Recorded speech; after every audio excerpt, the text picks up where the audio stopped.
Hi everyone, this is Gio at class number 16 of the course Signals and Systems 2 at UPF in Barcelona. For any questions on this class or any of the previous ones, feel free to get in touch via email or to check my webpage for more information. In the last few classes, I hope you've been watching them, we introduced the Laplace transform, we learned important properties of its region of convergence, and we learned how to calculate the inverse Laplace transform, particularly for rational algebraic forms, which means ratios of polynomials in the complex variable s.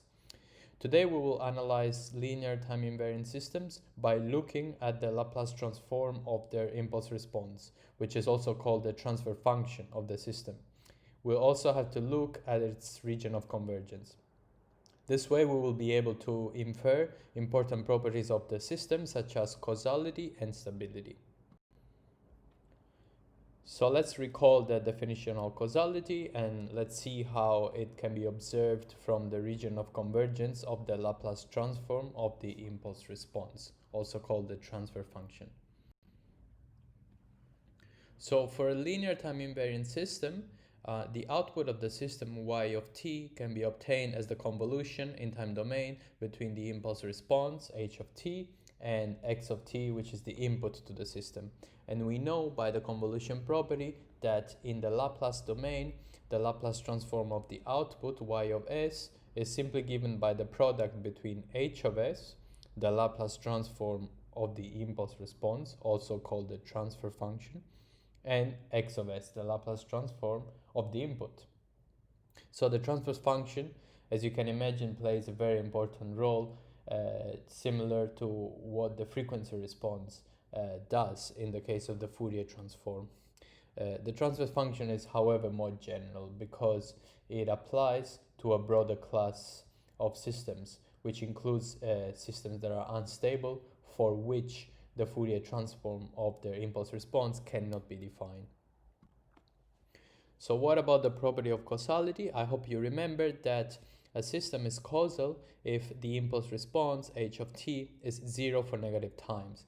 Well, that means that the system has an impulse response h of t which is right-sided because it's 0 for any time preceding t equals 0, and it's not 0 from 0 to infinity. Right. For that reason, and for the properties that we have studied about the region of convergence, the region has to be a right half plane because h of t is right-sided. Note that the converse is not always true. It is true only when h of s is rational. We'll see an example of that. So let me just repeat and clarify. When a system is causal, then the impulse response is right-sided, and therefore the transfer function has a region of convergence that must be a right half plane. The converse is true if h of s is a rational function, a ratio of polynomials. Then in that case, if h of s is a right half plane, then it corresponds to a causal system. If h of s is not a ratio of polynomials, we cannot infer from the fact that h of s has a right half plane rock that the system is causal. So let's just give a few examples to clarify that. First example, quite easy. H of t is e to minus t u of t. This is clearly causal. It's decaying exponential, right-sided. It extends from 0 to infinity. If we calculate the transfer function, so we do the Laplace transform of h of t, we get 1 over s plus 1. And the region of convergence is a right half plane. So we already expected this. Let's now take h of t equal e to minus absolute value of t. This is non-causal. It's non-causal because it goes from minus infinity to plus infinity. And if we do calculate the Laplace transform, we can easily do this by breaking down h of t into two signals, one from minus infinity to 0 and the other one from 0 to plus infinity. We use functions u of minus t and u of t for convenience. And then we get two terms, two Laplace transforms. We put them together. The region of convergence is the intersection of them. We've done this before, but I'm just repeating it for you to recall. We obtain that h of s, if you do the calculations, is minus 2 over s squared minus 1. And the region of convergence, as I say, is the intersection of those two. And because the signal is double-sided, it's going to be a vertical strip. So it's real part of S between minus 1 and 1. So again, this is not right-sided. The region of convergence is not to the right of the rightmost pole. It's not a right half plane, and the system is non-causal as a result. Now let's look at the third case, which is the tricky bit.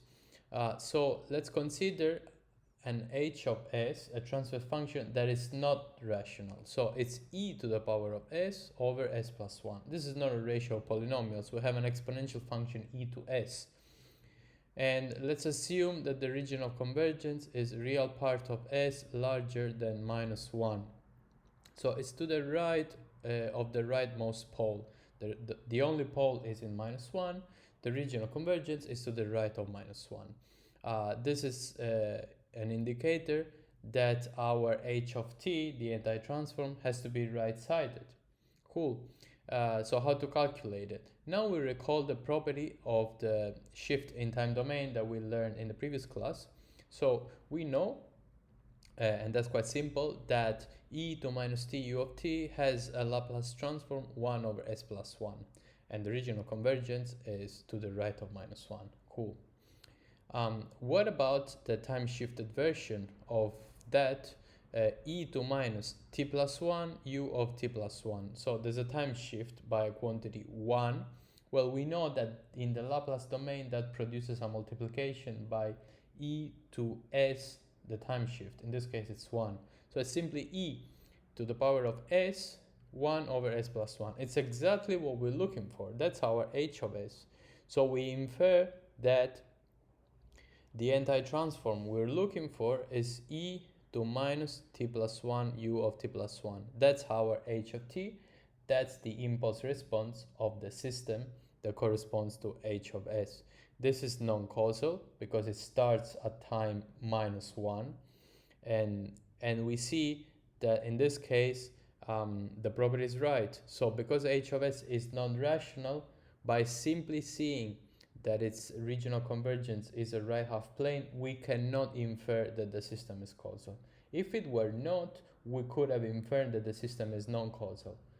But by the simple fact that it's the right half plane, we cannot infer the system is causal because it's non-rational. If it were rational, then we could. So once again, let me restate for the sake of clarity this property written at the bottom of the slide. So if h of t is causal, then the region of convergence has to be a right half plane. That means that if the region of convergence is not a right half plane, then we can infer the system is non-causal. If the region of convergence is a right half plane and h of s is rational, then we can also infer that the system is causal. The region of convergence of h of s, the transfer function, can also be related to the stability of a system. Let's see how. So the condition of stability is written at the bottom of the slide. So if you recall, a system is stable if its impulse response is absolutely integrable. That means that the integral of the magnitude of h of t dt has to be less than infinity. And as a consequence of this, we have that the Fourier transform h of j omega of the impulse response, also called the frequency response, exists. And also as a consequence of that, the region of convergence of h of s must include the j omega axis, so the imaginary axis. So once again, if a system is stable, then its impulse response is absolutely integrable, and therefore the Fourier transform h of j omega exists. And since the Fourier transform is a particular case of the Laplace transform for s equal to j omega, then the region of convergence of the Laplace transform must include the imaginary axis, which is when it corresponds to the Fourier transform. Let's see examples to clarify that. So we take a Laplace transform h of s, a transfer function of a certain system, given as at the top of this slide by s minus 1 over s plus 1 times s minus 2. We do not specify the region of convergence, but we will see that there are several options, 3 to be precise, and each one corresponds to a very different behavior of our system. Let's see that. So such h of s has two poles in minus 1 and plus 2. It also has a 0 in plus 1. We see this represented on the right of the slide. So there are actually three possibilities for the region of convergence, because we know the region cannot include the poles. So it's going to be to the right of the rightmost pole, to the left of the leftmost pole, or in between the two poles. The first case we're considering here is a region of convergence to the right of the rightmost pole, which means real part of s larger than plus 2. So in this case, we will have that the system is causal. So if we are assuming that the system is causal, then this will be the region of convergence as a consequence. And then we could also calculate the anti-transform h of t. And we would do that by taking h of s, expanding in partial fractions, calculating the coefficients, so having two different fractions, and when we anti-transform, as we have already seen, accounting for the fact that the region of convergence is a right half plane, so the two anti-transforms both have to be right-sided signals. And this is what we get here. They are 2/3 e2 minus t and 1/3 e2 2t u of t. Right, so if the system is causal, then that is the region of convergence, that is the h of t that you see on this slide. However, as a consequence, the system will be unstable, because with that choice, the region of convergence does not include the j omega axis. Therefore, the Fourier transform of such h of t does not exist. And we know why. It's because of the presence of the term e to 2t u of t. That is not absolutely integrable. So here everything starts making sense. So if the system is causal, then in this case it cannot be stable. Let's see other cases. Let's now assume that the system is stable. Let's have that requirement. So if the system is stable, then the region of convergence must include the imaginary axis. So it must be between -1 and 2 as represented in the slide. Then if we try to anti-transform, again, we would do so by noticing that the two different terms that we will anti-transform, each will have a region of convergence s, real part of s larger than -1, and real part of s smaller than +2, right? After some calculations, we will obtain that h of t is 2/3 e2 minus t u of t, like before, but -1/3 e to 2t u of minus t. So the signal that we obtain is right-sided. The first component, is double-sided. The first component is right-sided and the second component is left-sided. That is what we expected, because the region of convergence is a vertical strip. It's not a right half plane like it was before. What's the consequence of this? The consequence is that the system we have is non-causal in this case. So by imposing stability, in this particular case, we have to sacrifice causality, because the region of convergence, it does contain the imaginary axis, which is required to make the system stable, but it's no longer a right half plane, so the system is no longer causal. What about the third and last case? If we consider the third option, which is that the region of convergence is a left half plane, so real part of s smaller than -1, well, in this case, h of t will be a left-sided signal, and the system will be anti-causal and also unstable, because still this new region of convergence would not contain the imaginary axis. Let's try to recap all these considerations we made. So once again, if a linear time invariant system is causal, then the region of convergence of its transfer function has to be to the right of the rightmost pole. If the system is also stable, then the rightmost pole must be to the left of the j omega axis, such that the right half plane, that is the region of convergence, also includes such j omega axis.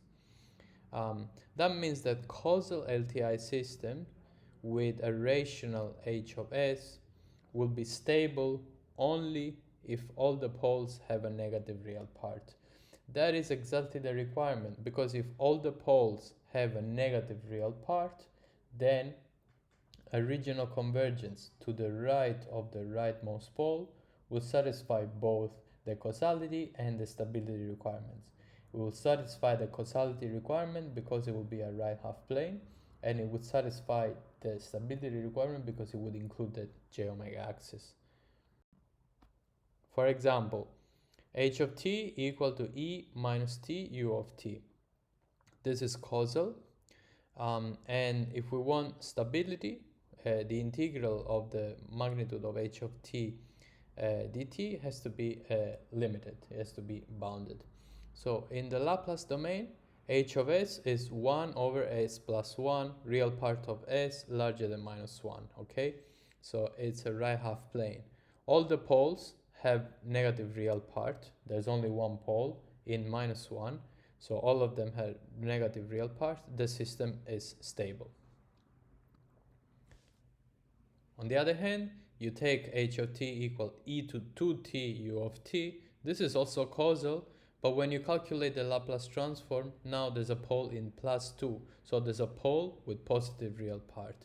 The system will be unstable. So we see here a confirmation of the property written in the middle of the slide. Causal LTI system with a rational h of s is stable if and only if all its poles have negative real part. Earlier on in the course, we discussed the use of the Fourier transform to obtain the frequency response of an LTI system characterized by a linear constant coefficient differential equation. That was without having to obtain its impulse response or solving the equation in the time domain. So in a similar manner, we will now exploit the Laplace transform to analyze such LTI systems.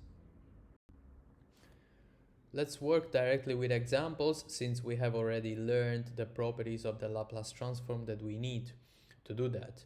So let's take the first of two examples. In this example, the equation that characterizes our system is the derivative of y of t in dt plus 3 times y of t equals x of t, where of course as usual x of t is the input of our system and y of t is the output. So to work this out, we apply the Laplace transform to both sides of the equation, and we recall that a differentiation in the time domain corresponds to a multiplication by s in the Laplace domain. We thus obtain that s y of s plus 3 y of s is equal to x of s. And the transfer function of our system, h of s, is obtained by dividing y of s over x of s. Therefore, it's simply 1 over s plus 3. At this point, we have not specified the region of convergence of such transfer function. However, we can make some speculations. In particular, if the system is causal, then the h of s only has one pole in minus 3, and the region of convergence will have to be to the right of such pole, because if the system is causal, the region of convergence will have to be a right half plane. So if that's the case, if real part of s is larger than minus 3, then when we anti-transform, we know that we obtain h of t equal e to minus 3t u of t. So we have already found the impulse response of the system. What we needed for that, recall, the differential equations and also imposing a condition, in that case that the system is causal. If the system is anti-causal, so if we impose the opposite condition, well then the region of convergence will have to be the other way around. It will have to be a left half plane, therefore real part of s smaller than minus 3. Therefore, when we anti-transform, we have to look for a left-sided signal, which is h of t equal minus e to minus 3t u of minus t. Let's see one more example to clarify the concept. So in this case, I'm telling you that a certain system we're studying has an input x of t equal e to minus 3t u of t, and for that input it gives me the output y of t equal e to minus t minus e to minus 2t u of t.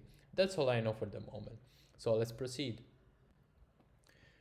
From that, we can calculate the Laplace transforms of input and output, and they're quite easy, and we get that x of s is 1 over s plus 3 with region of convergence at right half plane, because my input is right-sided. What about my output? It is also right-sided, so I can calculate the Laplace transform of both terms and then put them together with some very simple manipulations, and I get that y of s is 1 over s plus 1 times s plus 2 with region of convergence at right half plane. So if I go on and calculate the transfer function of my system h of s as the ratio between y of s and x of s, well, it's a ratio of polynomials. With some manipulations I can write it as s plus 3 over s squared plus 3s plus 2, and the region of convergence has to include the intersection of the two regions of convergence, if you recall, x of s and y of s. So it is going to be real part of s larger than minus 1. There was no zero pole cancellation in the operation, right? Therefore, what can I say? So h of s is rational and the region of convergence is a right half plane. That means that the system I'm studying is causal. Moreover, all the poles in h of s have negative real part. You can draw this to understand it more easily. All the poles have a negative real part. They are in s equal minus 1 and s equal minus 2. That means that the system is stable because the region of convergence will include the imaginary axis, the axis j omega. That means that the Fourier transform of h of t exists. That means that the system is also stable. Not only that, I'm actually able from h of s to write down the equation of my system. And that is quite simple, because if I simply relate y of s with x of s with polynomials, and I recall that a product by s corresponds in the time domain to a derivation, to a differentiation in time, and of course a product by s squared corresponds to a double differentiation, then I'm able to write the equation, which is in the middle of the slide, and it's that the second derivative of y in dt squared plus 3 times the first derivative of y plus 2y is equal to the derivative of x in dt plus 3x of t. So that's all for this class. Today we analyzed LTI systems by looking at the Laplace transform of their impulse response, which is also called the transfer function h of s, and importantly by looking at its region of convergence. This way we were able to infer very important properties of the system, such as causality, stability, and so on. Thanks for watching.